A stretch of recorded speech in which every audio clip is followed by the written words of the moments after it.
दोस्तों, अगर आप ये वीडियो पूरा देख लेते हैं तो गारंटी है आपको ये कहानी पूरे अच्छे तरीके से समझ में आ जाएगी और आप आसानी से इसके आंसर्स भी लिख पाएंगे।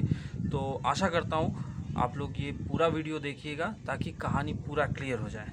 तो चलिए शुरू करते हैं आज का वीडियो। नमस्कार दोस्तों, तो आज का जो टॉपिक है वो लोग आप देख ही रहे हैं, थिंग्स फॉल अपार्ट, और इसको लिखा था चिनुआ अचीबी ने। तो यहाँ पे आप कुछ ड्रॉ किए हुए कैरेक्टर्स देख रहे होंगे। तो ये जो कुछ कैरेक्टर्स है वो बहुत ही ज़्यादा इम्पॉर्टेंट कैरेक्टर्स है और उसमें सबसे इम्पॉर्टेंट है जो पहला वाला कैरेक्टर है जिसका नाम है ओकोंको, और जो नेक्स्ट कैरेक्टर देख रहे हैं वो है नोवॉय, फिर जो है वो है इकमिफुना, आगे देख रहे हैं वो है यूनोका, और जो एकदम लास्ट में कैरेक्टर देख रहे हैं एक बूढ़े इंसान का कैरेक्टर है वो इजेडू। ये कुछ इम्पॉर्टेंट कैरेक्टर है। इसके साथ साथ और भी कुछ कैरेक्टर्स आते जाएंगे जब हम इस कहानी को और भी आगे पढ़ेंगे तो पता चलेगा। मगर उससे पहले इस कहानी का कुछ मैं बैकग्राउंड बता देता हूँ कि ये जो सेटअप है वो 1890s का है। मतलब उस समय कालीन कहा जा रहा है जिस वक्त अंग्रेज़ यहाँ आ रहे थे, गोरे यहाँ आ रहे थे। ठीक है, तो उन्होंने नाइजीरिया पे भी कैप्चर किया था और ये नाइजीरिया का कहानी है जिसे लिखा था चिनुआ अचीबी ने, आप वो जानते हैं। और इसे जो लिखा गया था 1957 में, मगर ये पब्लिश हुआ उसके बाद वाले साल 1958 में। और नाइजीरिया को आज़ादी मिली 1960 में, मतलब 2 सालों के बाद, पब्लिश होने के 2 साल बाद उन्हें ये मिली आज़ादी। और यहाँ पे कम्युनिटी का नाम है इग्बो, मतलब जिस कम्युनिटी के ऊपर ये कहानी बनी है वहाँ के जो प्रजाति है उस प्रजाति को कहा जाता है इग्बो प्रजाति। नेक्स्ट आते हैं कि ब्रिटिश रूल आप लोग देख रहे हैं कि 1885 से लेकर 1960 तक चला। जैसे कि भारत इससे पहले ही आज़ाद हो चुका था, आप सबको पता है, 1947 में। और अब ये जो कहानी है वो किस पे बेस करती है, ये है rise and fall of a man called ओकोंको।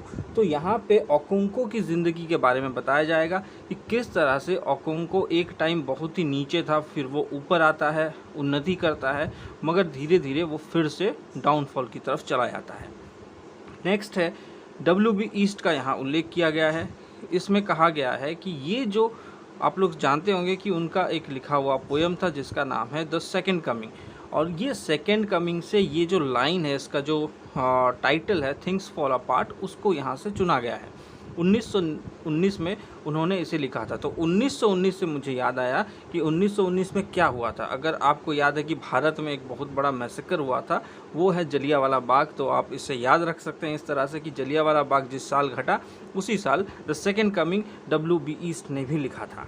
Next आते हैं जो विलेज का नाम कहा गया उमोफिया। उमोफिया इसका एक फिक्टिशियस विलेज का नाम है, मतलब अस्तित्व इसका हालांकि है नहीं, रियलिटी नहीं है, मगर ये इसके आधार पे बनाया गया। जिस तरह से हम मालगुडी डेज देखते हैं उसी प्रकार ये भी उमोफिया जो है एक फिक्टिशियस गांव है। तो इस गांव पे कुछ घटनाएं होंगी, गांव में कुछ घटनाएं होंगी, उनको यहाँ पे अच्छे से समझाया गया और एक इंसान का राइज एंड फॉल भी बताया गया है। इसमें और एक पॉइंट बताना बहुत ज़रूरी है। यहाँ पे उन्होंने ऐसे ही ईस्ट का लिखा हुआ सेकेंड कमिंग को नहीं लिया है, इस लाइन को नहीं लिया है थिंग्स फॉल अपार्ट, क्योंकि वो बहुत ज़्यादा चिनुआ अचीबी जो थे बहुत ज़्यादा इंस्पायर्ड थे उनके विचारों से, ईस्ट व्यूज़ ऑफ हिस्ट्री, जिसमें उन्होंने ऐसा समझाया था, ईस्ट ने समझाया था कि rise and fall of civilisation, जो कि ना एक नेचुरल बात है। आप लोगों ने अगर हिस्ट्री पढ़ी है तो आप सबको पता होगा कि किस तरह से हर समाज का एक अंत होता है, सिविलाइजेशन का अंत होता है। वो या तो कभी कभी इंटरनल वीकनेस की वजह से होता है या फिर वो एक्सटर्नल पावर्स की वजह से हो सकता है, जिसमें उन्होंने इस चीज़ को नेचुरल कहा है। हर सिविलाइजेशन का अंत हो जाता है। तो इसी प्रकार यहाँ पे भी वो एक सिविलाइजेशन का अंत जैसा ही दिखाने की कोशिश कर रहे हैं, मगर थ्रू अ सिंगल मैन, एक इंसान के ज़रिए, ओकोंको के ज़रिए बताने की कोशिश कर रहे हैं। यहाँ पे मैंने एक ट्रायंगल भी बनाया है कि एक तो है इंटरनल वीकनेस, दूसरा है एक्सटर्नल जो प्रेशर होता है उसे भी कहा जा सकता है, तीसरा जो है वो एक हायरार्किकल जो स्ट्रक्चर है समाज का उसको कहा गया है। जिस तरह से एक एग्जाम्पल के ज़रिए समझाता हूँ, जैसे आज जो संस्कृत भाषा है हमारे देश में, जिसको हम लोग कहते हैं सबसे पुरानी भाषाओं में से एक है, मगर इस भाषा का अभी तकरीबन हम कह सकते हैं बहुत हालत ख़राब है, अंत के करीब आ चुका है। तो इसके पीछे कहीं ना कहीं वो खुद ही शामिल है, क्योंकि जब जिन्होंने इस लैंग्वेज को बहुत ज़्यादा प्रमोट किया था एक टाइम पे, हालांकि प्रमोट नहीं किया, इसको सबसे ज़्यादा ऊंचा भाषा का मतलब दर्जा दे दिया था, तो वो थे हमारे ही जो समाज में उच्च वर्ण के लोग। तो वो ही संस्कृत पढ़ते थे, बाकियों को पढ़ने नहीं देते थे। तो ये हायरार्की जो है इसी वजह से ये डूब गया। बाकी अगर नहीं पढ़ेंगे तो वो कॉमन लैंग्वेज नहीं बन पाएगा। इसीलिए आज देखिए कि संस्कृत हम लोग बोल नहीं पाते हैं, बच्चे संस्कृत पढ़ने से डरते हैं। वो लोग मतलब उसे एक ऐसा सब्जेक्ट मानते हैं जो सबसे ज़्यादा डेंजरस है उनके लिए, ठीक है। तो इसी प्रकार हम कह सकते हैं कि संस्कृत जिस तरह से डूब गया, वो खुद बहुत टॉप में होते हुए भी इसका कारण था कि उसको डुबाया गया, ठीक है। तो इसका मतलब वो एक्सटर्नल प्रेशर भी हो सकता है, जैसे आजकल हम अंग्रेज़ी सभ्यता में डूबते जा रहे हैं। तो ये दूसरी तरफ है इंटरनल वीकनेस भी है। इंटरनल वीकनेस ये है कि हमने संस्कृत को प्रमोट नहीं किया अच्छे तरीके से, हमने मना किया लोगों को पढ़ने से। केवल जो धार्मिक लोग हैं वही पढ़ पाएंगे, जो बाकी है नीचे वर्ण के लोग हैं वो नहीं पढ़ पाएंगे। तो ये इंटरनल वीकनेस था। और एक्सटर्नल क्या हुआ कि विदेशी सभ्यता हमारे देश में आने लगी और उनका पावर बढ़ने लगा। तो अभी आते हैं पूरी तरीके से इधर उधर का बात ना करके कहानी में। तो चलिए अभी हम फोकस करते हैं कहानी में। कहानी में ओकोंको कैरेक्टर को मैं थोड़ा हाईलाइट कर देता हूँ ताकि आप कहानी को अच्छे से समझ पाए। तो उमोफिया में रहने वाला एक बंदा जिसका नाम है ओकोंको, वो बहुत ही ज़्यादा अच्छा फिज़िक वाला है, उसकी बॉडी बहुत तंदुरुस्त है, वो अच्छा लड़ाकू भी है, ठीक है, और साथ ही साथ एग्रेसिव टाइप का भी है। और वो जो है वो अपने पिता से बड़ा ही नाराज़ रहता है। उसका पिता है ये गिटार बजाने वाला व्यक्ति जिसको मैंने यहाँ बना के दिखाया है। ये ऐसा व्यक्ति है उनोका, ये यूनोका होगा इसका नाम। यूनोका जो है वो बड़ा ही क्या बोलते हैं गैर जिम्मेदार व्यक्ति था।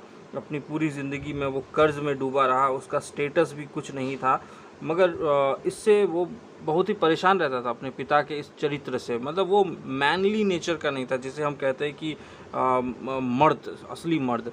वो संगीत पसंद करता था और अकॉर्डिंग टू ओकोंको वो बहुत ही लड़की टाइप का इंसान था। सीधी बात हम कहें तो लड़कियों जैसा था। मतलब ये सब जो आदतें होती हैं अकॉर्डिंग टू ओकोंको लड़कियों वाला आदत है, म्यूज़िक पसंद करना, ये सब उसे अच्छा नहीं लगता था।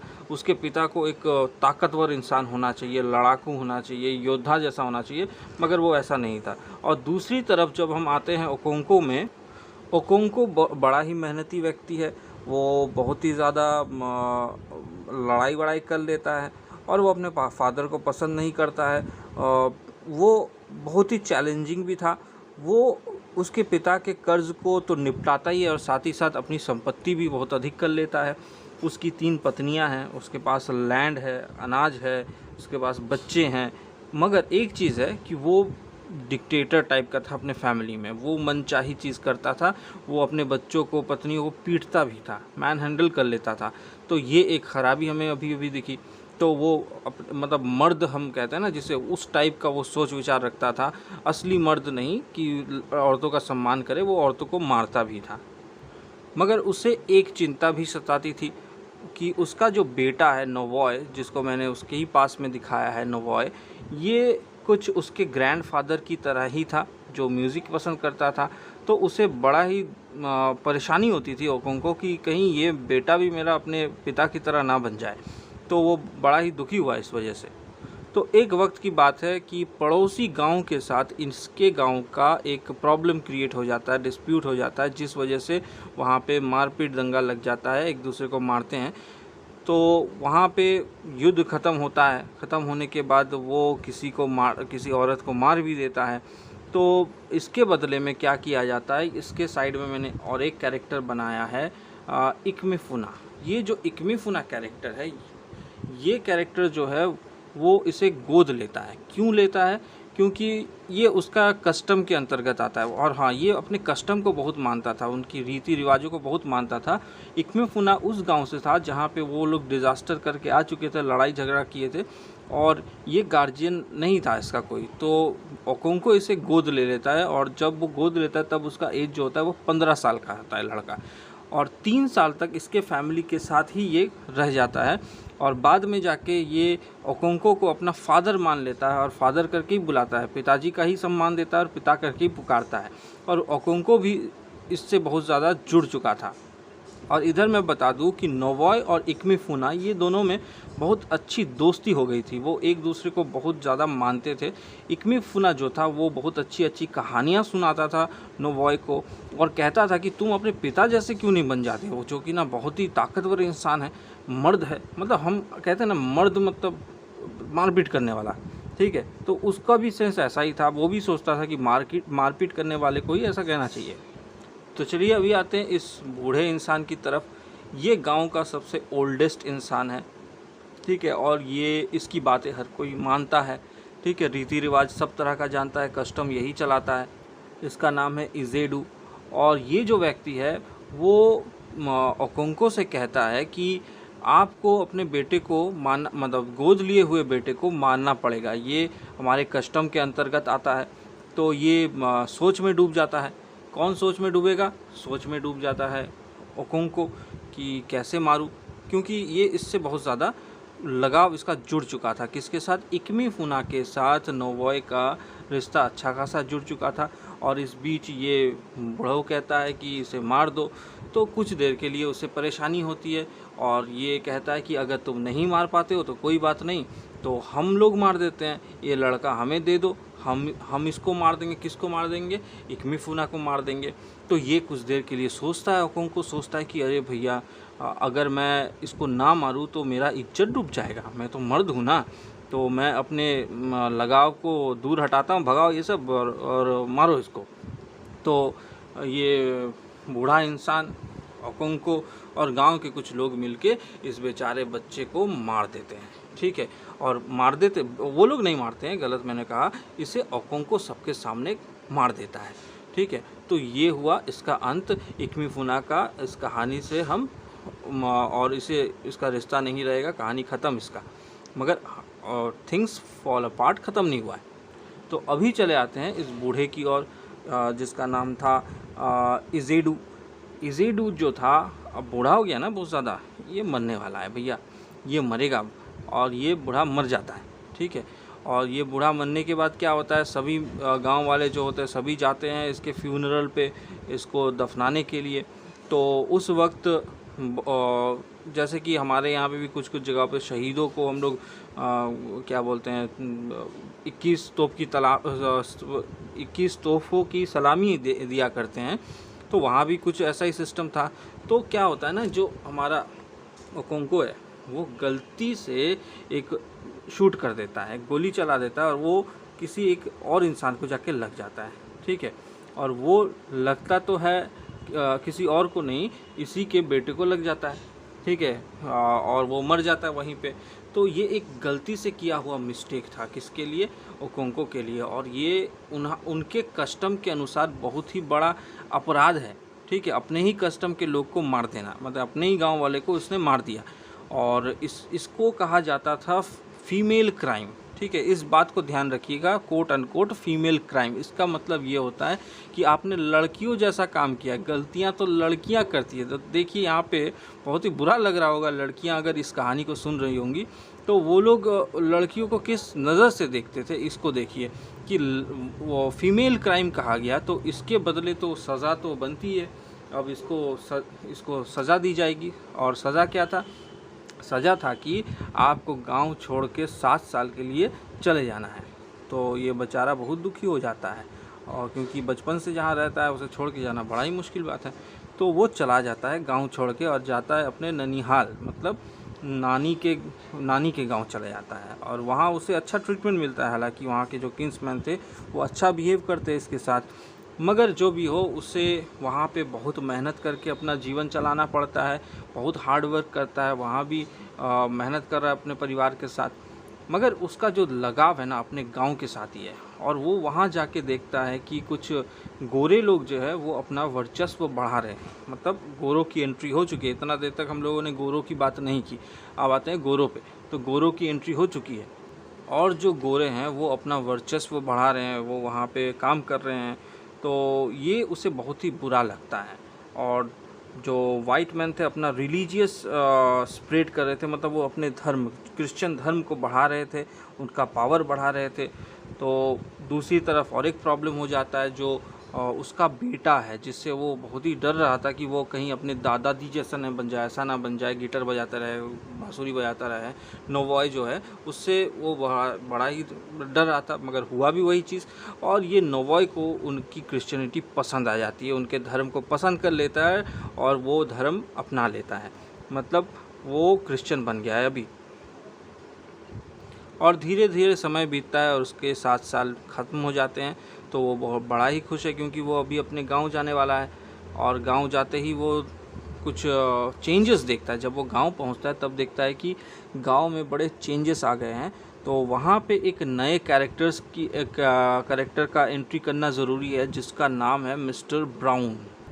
तो उनके गांव में जब वो आता है तो देखता है मिस्टर ब्राउन वहाँ पे आ चुके हैं, यानी वाइट पीपल्स अब उसके गांव में भी आ चुके हैं। तो उसे बहुत ही बुरा लगता है। मगर जो मिस्टर ब्राउन थे ना, वो बहुत ही अच्छे इंसान थे, मतलब यहाँ पे इस नॉवेल में उन्हें इतना ख़राब नहीं दिखाया गया बाकी अंग्रेज़ों की तरह।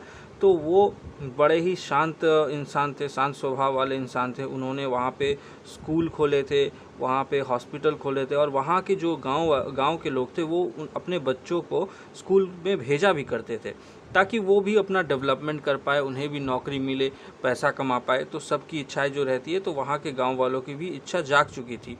तो मिस्टर ब्राउन क्या होता है, कुछ दिनों पहले ही, उसके वहाँ पे आने के पहले ही वहाँ से वो चले जाते हैं, क्योंकि उनका कुछ हेल्थ इशू रहता है। तो वो चले जाते हैं और उसके बदले वहाँ पे कोई दूसरा व्यक्ति आ जाता है, जिसका नाम था मिस्टर स्मिथ। ठीक है, तो मिस्टर ब्राउन की जगह मिस्टर स्मिथ आ जाते हैं। तो चलिए, हमने भी यहाँ पे स्मिथ लिख दिया ब्राउन की जगह। तो अभी मिस्टर स्मिथ आ जाते हैं और सेम जिम्मेदारी ले लेते हैं। मगर ये जो इंसान था वो थोड़ा रूड बिहेवियर करता था गाँव वासियों से, ये मिस्टर ब्राउन की तरह था नहीं। तो इससे थोड़ा खफा हो जाते हैं लोग। और इसके बाद क्या होता है कि जो रूड बिहेवियर थे, तो इससे गांव वालों के साथ बुरा व्यवहार करता था। तो गांव वालों ने निर्णय लिया कि यहाँ पे जो उसने चर्च बनाया है ना, तो उस चर्च जो अंग्रेज़ों द्वारा बनाया गया, उस चर्च को डिस्ट्रॉय कर देते हैं, तोड़ फोड़ करते हैं, आग लगा देते हैं। तो भाई इसका तो कंप्लेन जाना है ना, तो इसका कंप्लेन जाता है। और जाने के बाद ये जो सारे गाँववासी थे, ये गाँववासी फंस जाते हैं, और अच्छे खासे फंसते हैं। और इस बीच इसे भी शामिल कर लिया जाता है, ओकोंको भी पकड़ा जाता है, और उन्हें पकड़ के ले जाते हैं और इनके साथ मारपीट करते हैं। इनका सर जो है वो मुड़वा दिया जाता है, टकला कर दिया जाता है। तो ये बड़ा ही अपमान था इनके लिए। ठीक है, एक तो मारपीट, ऊपर से इनके सर को टकला कर दिया गया। तो इससे वो लोग और भी गुस्सा हो जाते हैं। गुस्सा होने के बाद एक मीटिंग का सोचते हैं कि चलो मीटिंग करते हैं, अब बगावत करेंगे।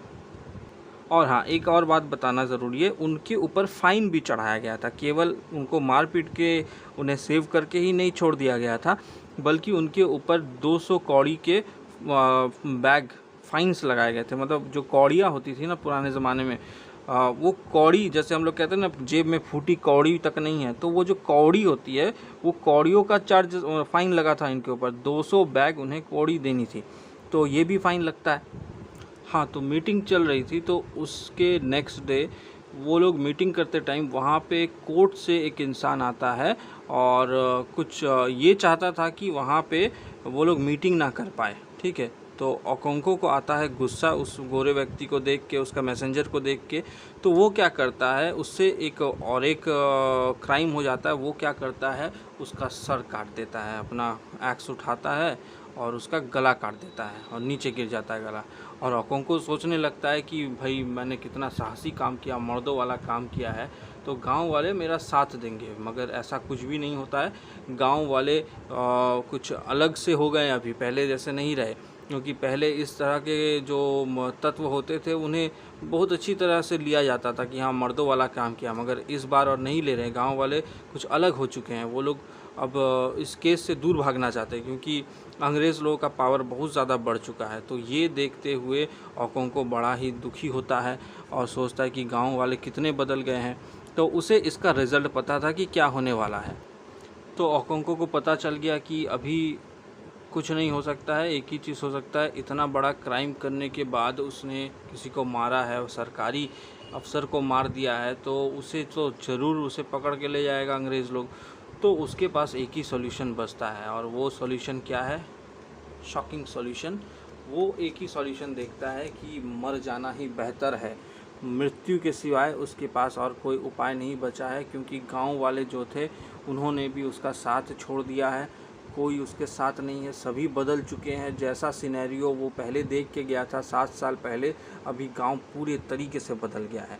तो इस बीच जो यहाँ के एक अफसर आते हैं, उसका जो यहाँ का पद है वो था डिस्ट्रिक्ट कमिश्नर का। तो डिस्ट्रिक्ट कमिश्नर जब कुछ लोगों के साथ यहाँ आते हैं तो वो लोग देखते हैं कि उसका बॉडी वहाँ लटका हुआ है पेड़ पे, तो वो चाहते हैं कि इस बॉडी को उतारा जाए, मगर गांव वाले कोई भी इसकी बॉडी को उतारते ही नहीं है, कोई भी नहीं उतारते। इसके पीछे का कारण ये होता है कि उनका मानना था कि अगर कोई व्यक्ति सुसाइड करता है, कमिटेड सुसाइड, उनके वहाँ पे अपराध है, तो इसकी बॉडी को कोई टच ही नहीं करेगा। तो इस तरह से ये कहानी ख़त्म होती है। और साथ ही साथ ये भी बता दूं कि ये जो डिस्ट्रिक्ट कमिश्नर था, ये डिस्ट्रिक्ट कमिश्नर यहाँ आके पहले से एक किताब लिख रहा था, जिस किताब का नाम था the pacification of the primitive tribes of the lower Niger. तो ये इसमें बताता है, अपनी कहानी में बताता है कि किस तरह से एक इंसान का बलिदान कोई काम नहीं आया। जो इंसान अपने गांव के लिए कुछ करना चाहता था, वहीं के लोगों ने इससे नफ़रत करना शुरू कर दिया, उसे पसंद नहीं करते हैं अभी। और इसी के साथ ये कहानी यहीं ख़त्म हो जाती है। तो दोस्तों, तो देख लीजिए, ये सब कैरेक्टर्स है, आपको याद रखना पड़ेगा।